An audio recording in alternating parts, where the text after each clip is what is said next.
आपको बता दें कि बिहार पुलिस के द्वारा एक मरे हुए व्यक्ति पे केस कर दिया गया है, एफआईआर दर्ज कर दिया गया है। आगे दिखलाइए, ये दिखलाइए। मृतक का नाम रामजी प्रसाद, मृत्यु की तिथि 12/5/2019, डेट ऑफ डेथ। अब बताइए कि जो व्यक्ति 2019 में मर चुका है उस पर एफआईआर किया गया। एफआईआर की कॉपी आपको दिखाते हैं, थोड़ा सा एरिया के नजदीक दिखलाइए, थोड़ा सा दिखलाइए। देखिए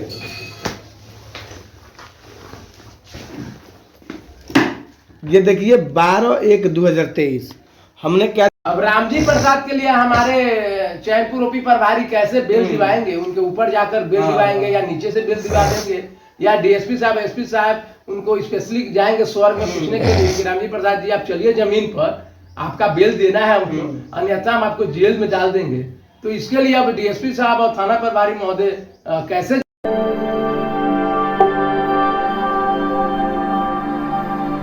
नमस्कार, मैं अजय कुमार और आप देख रहे हैं खबर न्यूज तक।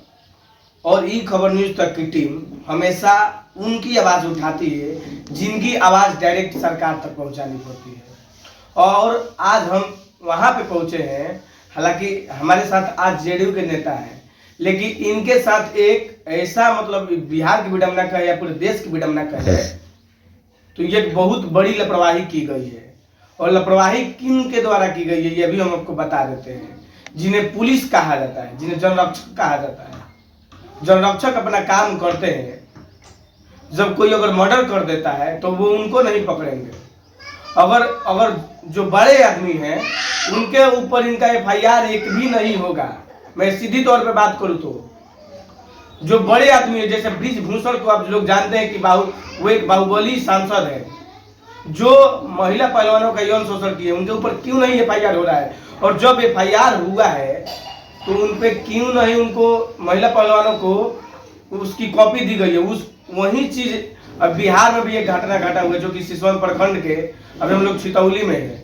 और आपको बता दें कि बिहार पुलिस के द्वारा एक मरे हुए व्यक्ति पे केस कर दिया गया है, एफआईआर दर्ज कर दिया गया है। अब बताइए कि ये बिहार पुलिस की कैसी लापरवाही है। जो व्यक्ति 2019 में मर गया था उस व्यक्ति पे बिहार पुलिस द्वारा कहीं ना कहीं केस कर दिया जाता है। मैं बताऊंगा किस थाना के द्वारा यह केस किया गया है। अब बताइए कि जो व्यक्ति इस दुनिया में है ही नहीं, किसी प्रकार का मुद्दा हो, मर्डर का हो, रेप का हो या किसी प्रकार का मुद्दा, जो व्यक्ति है ही नहीं, उस व्यक्ति पे क्यों एफआईआर किया जाएगा? उस व्यक्ति का तो इस धरती पर हस्ती ही नहीं है।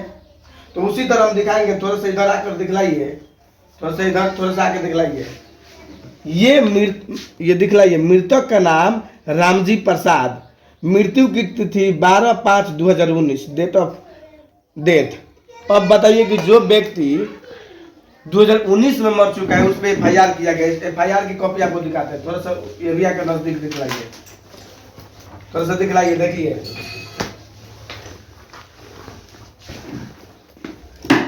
ये देखिए 12/1/2023 हमने क्या दिखाया कि रामजी प्रसाद 12/5/2019 में मर गए थे और इन पे जमीनी विवाद में केस होता है 12/1/2023।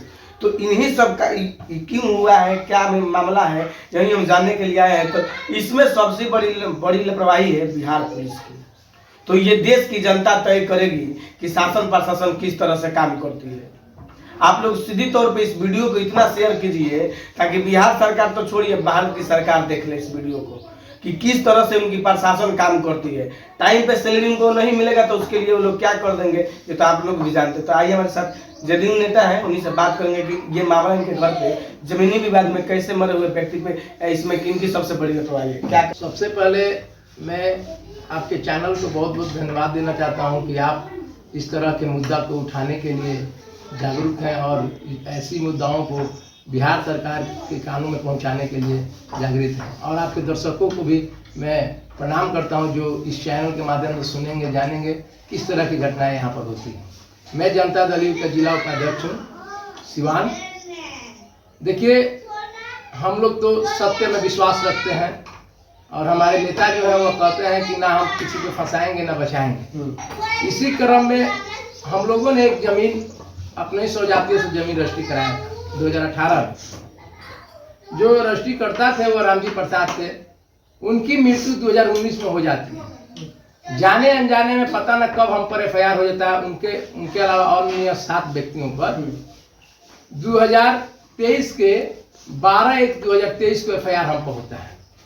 कोर्ट के कंप्लेंट के द्वारा आता है और थाना बिना जांच किए हुए, बिना किसी से जाने पहचाने अपने थाने में एफआईआर को दर्ज कर दिया। किस थाना ने यह केस किया है? सिसवन थाना के चैनपुर ओपी अभिनंदन कुमार थाना प्रभारी के द्वारा दर्ज कर दी गई। अब क्यों दर्ज की गई यह मुझे पता नहीं। हमने जब इसके बारे में उनको बताया तो उन्होंने कहा कि अब हम नहीं जानते हैं, ये जाकर अपन वरीय अधिकारी से मिले।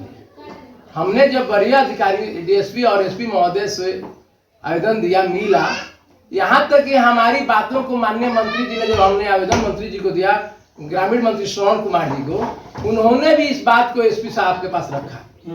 उसके बाद भी देखिए इस सरकार में कैसे प्रशासन पर घोर लापरवाही की जा रही है। मतलब आपने ग्रामीण मंत्री श्रवण कुमार को भी इसके बारे में बताया, वो भी प्रस्ताव एसपी के पास रखे, फिर भी उसके बाद भी एसपी ने कहा कि ठीक है सर, भेज दिया जाए। हमारा आवेदन उनके पास गया, लेकिन उसमें कोई प्रकार की कार्रवाई नहीं हुई और उस मरे हुए व्यक्ति को जीवित कर दिया गया। मैं प्रशासन से मांग करता हूं कि कृपया आप उस व्यक्ति को जिंदा कर दें, क्योंकि जिंदा होगा तब तो वो जेल में जाएगा। तो इस तरह की लापरवाही ना हो, सत्य को परेशान न किया जाए, जो सत्य है उसको ही, उस पर एफआईआर हो, इससे लोगों का विश्वास थाना पुलिस प्रशासन में बना रहे। यही मेरा कहना है कि आप गलत न करें, किसी मृत्यु व्यक्ति पर एफआईआर न करें, जांच करें, जांच के उपरांत जो दोषी हो उसको आप कार्रवाई करें, उसको जेल भेजें, अपना सजा होगा। और देखिए मेरा एक कहना है कि SC/ST एक्ट जो है वो दलितों के लिए एक बहुत बड़ा हथियार है, लेकिन उस हथियार को कहाँ इस्तेमाल करना है। जब आपको अधिकार मिला है इस एक्ट का, तो आप इसका गलत उपयोग मत कीजिए। कोई अगर आप दलित वर्ग के लोग हैं तो मैं भी हूं, लेकिन ये कहीं इसका पक्ष में नहीं करूंगा। उसका सही जगह पे इस्तेमाल कीजिए। बताइए कि SC/ST एक्ट एक जमीनी विवाद में हो जाता है, जबकि इनका जमीन कहीं और है और वो जमीन कहीं और है। बताइए कि इसमें किनकी घोर लापरवाही है। ये आपकी जमीन बताइए कि कहाँ है, किस जमीन को लेकर? हमारी जमीन जो है खाता नंबर 234, सर्वे नंबर 211, जमाबंदी नंबर 211, 3 बीघा 11 कट्ठा 8 दूर है। जबकि उनकी जमीन जो 2 बीघा 8 कट्ठा बता रहे हैं, उनकी अलग जमीन है, उनसे हमसे कोई बात नहीं है। और हम लोग बाबा साहब के नियमानुसार चलते हैं। बाबा साहब ने कहा है कि शिक्षित बनिए, संघर्ष कीजिए, तब आपको आपका अधिकार मिलेगा। अधिकार के लिए लड़ाई लड़ना है, लेकिन उनके अधिकारों, उनके बताए राहों को आप गलत न करें। हम भी उन्हीं के राह पर चलते हैं। हम भी एक पिछड़ा का बेटा है। हम तो कहते हैं, हमने सीओ साहब के सबसे पहले हमने ग्राम कचहरी में आवेदन दिया। ग्राम कचहरी, उस समय हमारे तत्कालीन सरपंच थे हृदयानंद यादव जी, उन्होंने कागज की जब मांग की, इनके द्वारा कोई कागज नहीं दिया गया। मतलब जब वहाँ सरपंच मांगे कागज, तब उनके द्वारा कोई भी कागज नहीं प्रोवाइड कराया गया, कोई भी कागज नहीं उपलब्ध कराया गया। उन्होंने कहा कि देखिए वादी प्रतिवादी साहब, इसमें क्या होता है कि हम लोग का 10,000 तक क्षेत्राधिकार है, इसलिए मैं इसको नहीं कर सकता, आप लोग सक्षम न्यायालय में जाने के लिए। लेकिन उन्होंने लिखा है, एक लाइन में उन्होंने लिखा है इसमें कि उन्होंने लिखा है, देखिए यहाँ पर, कि अभय पक्षों को तथा प्रतिवादी के पास कोई कागजात नहीं पाया गया, अतः उभय पक्षों को ग्राम कचहरी द्वारा सक्षम न्यायालय में भेजा जाता है। कहने का मतलब उनके पास कोई कागज नहीं है। और सीओ का भी रिपोर्ट है कि उसके द्वारा कोई कागज नहीं दिया गया। उसके बाद अधिकारी जो है सीओ साहब को भी, इस मामला को सीओ साहब के पास हम लोग जब ले गए, सीओ साहब ने भी जब कागज मांगा तो उनके द्वारा भी यहाँ पर बताया, जब कागज मांगा तो द्वितीय पक्ष के द्वारा कोई भी दस्तावेज नहीं दी गई। तो इस तरह से फिर हम लोगों ने DCR साहब के पास गया, उनके पास से भी जब कागज मांगा गया, उनके पास भी इन्होंने कागज नहीं दिया। लास्ट में इन्होंने अपना बड़ा हथियार अपनाया। मैं कहता हूँ इस हथियार के SC/ST हथियार को आप अपनाइए, लेकिन आप पर जुर्म हो तब अपनाइए। और हम भी आपके साथ हैं, क्योंकि हम भी पिछड़ा का बेटा है, नीतीश कुमार के लोग हैं। नीतीश कुमार जी कहते हैं ना हम फंसाते हैं ना बचाते हैं। इसलिए आप हम थाना प्रभारी से, चैनपुर ओपी थाना प्रभारी से ये निवेदन करेंगे कि कृपया अब दोबारा ऐसा किसी गरीब के बच्चों को मत सताइए। हम लोग बहुत गरीब घराने के बच्चे हैं। यही सब कहना है। देखिए ये कहीं ना कहीं आप लोग समझ सकते हैं कि जो व्यक्ति मेन इसमें मुद्दा ये है, केस तो बिहार में होते रहता है, जमीनी विवाद में होते रहते हैं, इसमें कोई बड़ी बात नहीं है। लेकिन इसमें सबसे बड़ी बात यह है कि जो व्यक्ति 4 साल पहले मर चुका है उस व्यक्ति पे कैसे FIR हो जाता है। तो ये आप लोग समझ सकते हैं, आप लोग दर्शक है, देश की जनता है, आप लोग इस चीज को समझिए और इनकी आवाज को देश की सरकार तक पहुंचाने का काम कीजिए, ताकि इस जो बिहार की व्यवस्था सिस्टम लाचार है यह व्यवस्था बदल सके। अब बताइए आज इनके साथ हुआ है, कल हो सकता है कि आप लोगों के साथ हो जाए। जो व्यक्ति मर गया है, अब ये तो कह रहे हैं कि उस व्यक्ति को जिंदा करके उन पे FIR कर दिया जाए, कोई दिक्कत की बात नहीं है। तो बताइए कि जो व्यक्ति मर गया है उन पे कैसे FIR हो गया। मरे हुए व्यक्ति का आधार कार्ड है, उनका फोटो देखिए इधर थोड़ा सलाह कर दिखलाइए। यही है वो व्यक्ति, ये व्यक्ति मर चुके हैं, लेकिन इनके देख सकते हैं इनका जन्म तिथि 1934 का इनका जन्म है और ये मर चुके हैं 2019 में। बताइए कि जो व्यक्ति मर चुके हैं उन्हीं पे FIR हो जाता है बिहार पुलिस के द्वारा। तो ये कैसी विडंबना है बिहार की। और कहा जा रहा है कि मतलब एक और आपकी इनकी पत्नी के द्वारा आवेदन दिया गया, इनकी पत्नी लक्ष्मी देवी के द्वारा DSP साहब का आवेदन दिया गया। कही कि देखिए हमारे हस्बैंड मर चुके हैं, यह केस टोटली फॉल्स है, क्योंकि ऐसा विवाद ही नहीं हुआ, हमारे उनमें कोई तरह का बात ही विवाद नहीं हुआ। पता नहीं कब केस हो गया, अचानक हम लोग को जब प्रशासन हमारे दरवाजे पर आई तब 19/1 को हमारे दरवाजे पर प्रशासन है, तब हम जाने कि हम लोगों पर FIR भी हो गया। तो उस महिला को हम लोग लेकर गए, कहें कि भाई आप भी बताइए। तो जब DSP साहब को कही कि नहीं हमारे हस्बैंड मर चुके हैं, उसके बाद भी उनकी कितनी शक्ति है और कितनी उनमें मजबूतियां हैं, प्रशासन को कितनी पावर मिल गई है कि गरीब के रौंद कर चल देने का पावर मिला है। मतलब DSP के द्वारा भी अगर आवेदन दिया गया उनके पास, उसके बाद भी उन पे FIR हो ही गया, उनके बाद भी उनका नाम निकाला गया ना, इसमें कोई प्रकार की सुनवाई की गई। जबकि DSP साहब जब जांच करते तो उसमें पाया जाता कि यह व्यक्ति मर गया है या टोटली फॉल्स केस हुआ है। टोटल कितने लोगों पे FIR हुआ है? टोटल हम लोग हैं टोटल 9 आदमी हैं। जैसे 2 आदमी गवाह है इस जमीन में और 1 आदमी बेचने वाला है और 6 आदमी हम लोगों ने हमारे सौजातीय का है, रक्षा कुर्मी के नाम पर खतियानी जमीन है, उन्हीं के लड़के उनके पोते के द्वारा हम लोग जमीन रजिस्ट्री कराया है। जमीन हमारे जोत में भी है, थोड़ी उस खेत को उपयोग आप लोग कर रहे हैं? हाँ, उपयोग भी कर रहे हैं, जुताता भी है, इसलिए इसमें कोई बात नहीं है। हमने जब न्यायालय कहा, हम उनसे कहा कि आप या तो कागज दिखा दीजिए, जमीन ले जाइए, अन्यथा आप न्यायालय में जाइए, न्यायालय के द्वारा आप लड़िए और दीवानी के द्वारा जिसको डिसीजन मिलेगा। हम लोग एक लगे रहते हैं, क्या झगड़ा करेंगे, हम लोग एक ही समाज के हैं।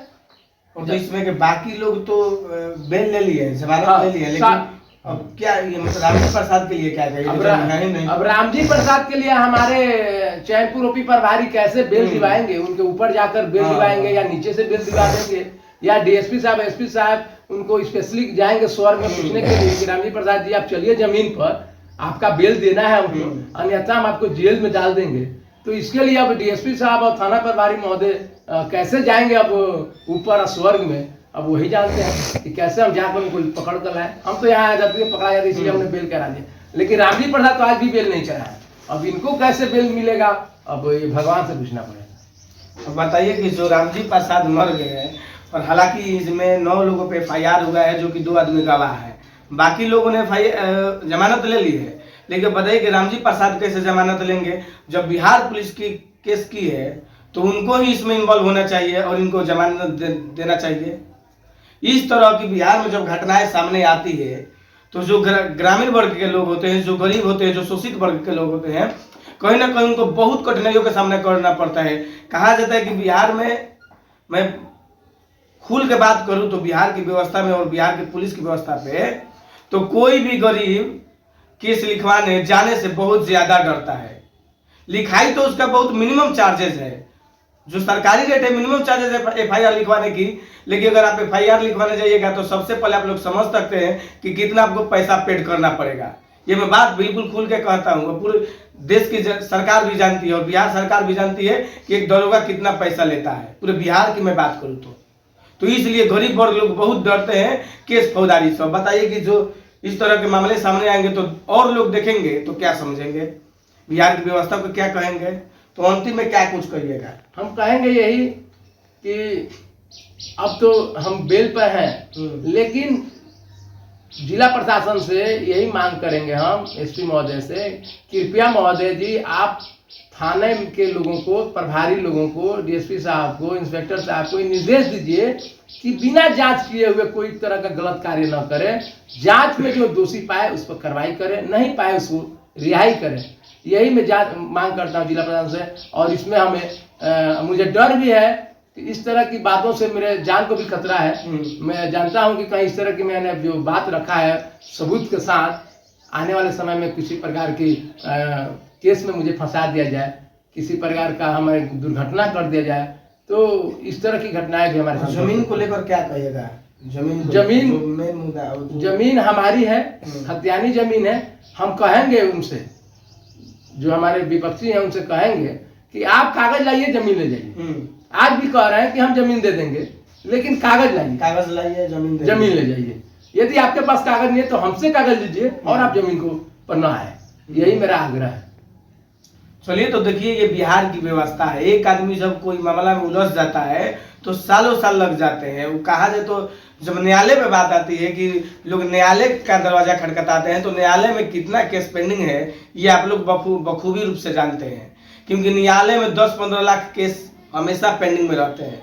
अगर कोई व्यक्ति न्यायालय के दौर धूप में फंस गया तो पूरी जीवन फंसता रहेगा। तो ये व्यवस्था आप लोग देख सकते हैं। और ऐसे वीडियो को आप लोग इतना शेयर कीजिए ताकि सरकार इस चीज को देखे और जो वरीय अधिकारी है उनसे कहे कि जो दरोगा केस लिखते हैं कृपया उन केसों को जांच कर और सही ढंग से लिखा जाए। ये न कि जो व्यक्ति मर गया है उसी पे केस कर दिया जाए। चलिए, बने रहिए और इसी के साथ जय हिंद, जय भारत।